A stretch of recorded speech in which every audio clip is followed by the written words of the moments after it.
Inna awwala baytin wudi'a lin-nasi alladhi bi Bakkata mubarakan wa hudan lil-alamin. Apakah ada hadis sahih tentang berkurban?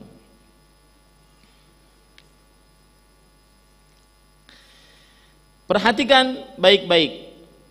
Hadis sahih diantaranya riwayat Imam Tirmidzi, Imam Ibnu Majah, bahwa Aisyah radhiyallahu anha bercerita Rasulullah sallallahu alaihi wasallam bersabda, "Ma 'amila ibnu Adama yauman nahar ahabbu ila Allah min ihraqid dam."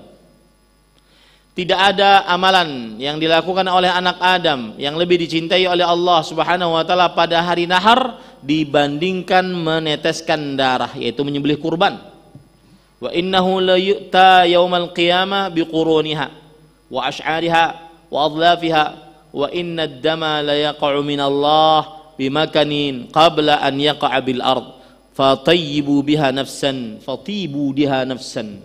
Dan sesungguhnya akan datang pada hari kiamat dengan tanduknya, dengan bulunya, dengan kukunya. Maksudnya hewan-hewan yang kita kurban tersebut nanti akan datang pada hari kiamat. Dia menjadi saksi pemberat amal ibadah kita. Dan sesungguhnya darah akan benar-benar tercecer dari sisi Allah, dari Allah Subhanahu wa taala pada sebuah tempat sebelum tercecer di bumi. Maksudnya ketika seorang berkurban kemudian menetes darahnya, sebelum jatuh ke bumi itu sudah dimuliakan oleh Allah Subhanahu wa taala. Maka fatibu biha nafsan. Berkurbanlah dengan hati yang lapang. Sebagian orang, Bu, berkurban itu hatinya tidak lapang. Mencari hewan kurban yang paling murah semartapura. Akhirnya dapat, kemudian dia bayar. Datanglah nanti dia dengan hewan kurban sapi setengah kambing. Kenapa? Saking kurusnya.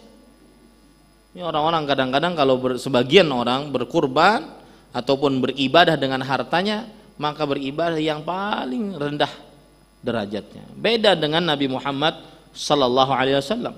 Dalam hadis Abu Hurairah riwayat Imam Tirmidzi, Rasulullah sallallahu alaihi wasallam bersabda, "Dhahan Nabiyyu sallallahu alaihi wasallam bikabshaini amlahaini azimaini saminaini aqranain dzabahahuma biyadihi samma wa kabbar wa wada'a rijlahu ala sifahihima." Nabi Muhammad SAW berkurban dengan 2 domba kibas jantan yang besar dan gemuk, azimain saminain, besar dan gemuk, yang mempunyai 2 tanduk, yang bulunya kebanyakan putih dan hitamnya hanya pada kaki-kakinya. Rasulullah SAW menyebutkan nama Allah dan menyembelihnya sendiri, dan beliau meletakkan kakinya pada pipi dari hewan kurban tersebut, kemudian beliau sembelih. Maka fatibu biha nafsan, maka lapang dadalah ketika berkurban. Nah, ini satu hadis sahih yang menunjukkan keutamaan berkurban, yaitu amalan yang paling dicintai oleh Allah pada hari nahar adalah berkurban. Dan juga kurban nanti akan menjadi saksi di hari kiamat. Akan datang pada hari kiamat tanduknya, bulunya, kemudian juga kuku-kukunya. Dan sesungguhnya darah yang menetes sebelum tertetes di bumi, Allah Subhanahu wa taala sudah menerimanya.